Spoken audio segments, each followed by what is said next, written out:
சண்டேனா எனக்கு எப்பவுமே செட் ஆகாது தான். ஆனா, அன்னைக்குங்க அப்படி நடக்கும் எனக்குன்னு நானே எதிர்பார்க்கவே இல்ல. ஸோ, அந்த மாதிரி ஒரு பெரிய சம்பவமா நடந்து போச்சு எனக்கு. ஸோ, காலையில வந்து யூனிஃபார்ம்லாம் துவைக்காம இருந்தது. மொத நாள் பொறையார் போயிட்டு வந்தோம் இல்லையா? யூனிஃபார்ம்லாம் துவைக்காம இருந்துச்சு. சீக்கிரமா துவச்சுட்டு மாடியில போய் காய போட்டு வரலான்னு போனேன். அப்பதான் அந்த சம்பவம் நடந்தது. பயங்கர சில்லற எடுத்தேன். அதுதான் நடந்த சம்பவம். ஸோ, சும்மாவே என் கை வந்து வீங்குன மாரி தான் இருக்கும். ஆனா, அடி வாங்குனதுல சரியான வீக்கம் வீங்கிக்கிட்டே இருந்தது. வலியும் தாங்க முடியல. பட் என்ன பண்ணுறது அப்படின்ட்டு ஹாஸ்பிட்டல் போகலான்னு பார்த்தா சரி உடனே போவேன். ஏன்னா எல்லா வேலையும் போட்ட மாதிரி இருக்குது, கொஞ்சம் முடிச்சுட்டு போகலான்னா நீ எதுவுமே செய்யாதன்றமா சொல்லிட்டா. அம்மா அன்றைக்கி எங்கே மார்க்கெட் போய்ட்டு மீன் வாங்கிட்டு வந்திருந்தா, மலாய்க்கறி பண்ணலாம் அப்படின்னு சொல்லிட்டு.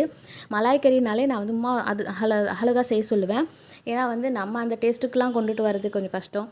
சும்மா செய்யும்போது அது நல்லாயிருக்கும். பட் அன்றைக்கிங்க சோறு வந்து வடிக்கணும், அந்த எல்லா வேலையுமே இருக்குது.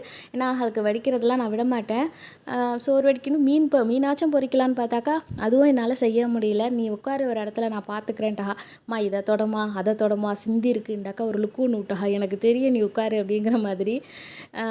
நம்மளை ஒரு ஸ்டேஜில் வேலையெல்லாம் சொல்லியிருப்பாங்கல்ல, இப்போ நம்ம ஒன்று சொல்லும்போது என்னடா ரிவெஞ்ச் எடுக்கிறியா அப்படிங்கிற மாதிரி இருந்துச்சு.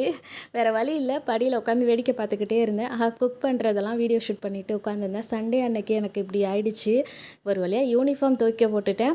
அன்றைக்கி ஒரு கல்யாணத்துக்கு போகலான்ட்டு நான் நினச்சிக்கிட்டு இருந்தேன். சரி மாமியார் வீட்டில் கால் பண்ணி யார் போகிறான்னு கேட்டுட்டு நம்மளும் கூட கல்யாணத்துக்கு போயிட்டு வரலான்னு நினச்சேன். பட் அதுதான் ஒன்று கேன்சல் ஆகிடுச்சு.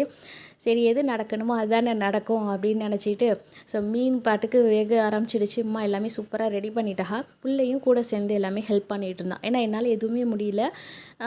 எல்லாமே கிச்சனில் உள்ள திங்ஸ் எல்லாமே தூக்கிட்டு வந்து வைக்கிறது எல்லாமே பிள்ளை தான் செஞ்சான். எனக்கு பார்த்திங்கன்னா இருக்க இருக்க வீக்கமும் அதிகமாகுது, வலியும் அதிகமாகுது.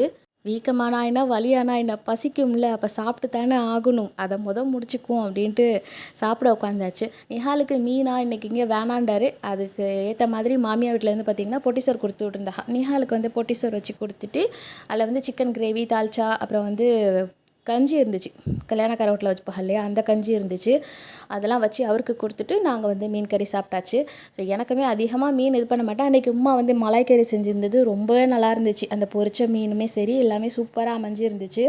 ஸோ அல்ஹம்துலில்லாஹ் அதை உட்காந்து சாப்பிட்டாச்சு. வலியை பொறுத்துக்கிட்டு பசியை முன்னாடி இது பண்ணக்கூடாதுன்னு சாப்பிட்டுட்டு ஈவினிங் போல் நான் ஹாஸ்பிட்டல் போய் இன்ஜெக்ஷன் போட்டுட்டு வந்துட்டேன். ஏன்னா அதுக்கு மேலே என்னால் வச்சு சமாளிக்க முடியல, அவ்வளோ வலியாக இருந்துச்சு. ஸோ சண்டே அன்னைக்கு இப்படி தான் ரொம்பவே பரபரப்பாக போணுச்சு எனக்கு, ரொம்ப பயங்கர சில்லறையோட. ஸோ அடுத்ததாக இன்னொரு விளாகில் பார்க்கலாம். தேங்க்யூ. அஸ்லாம்.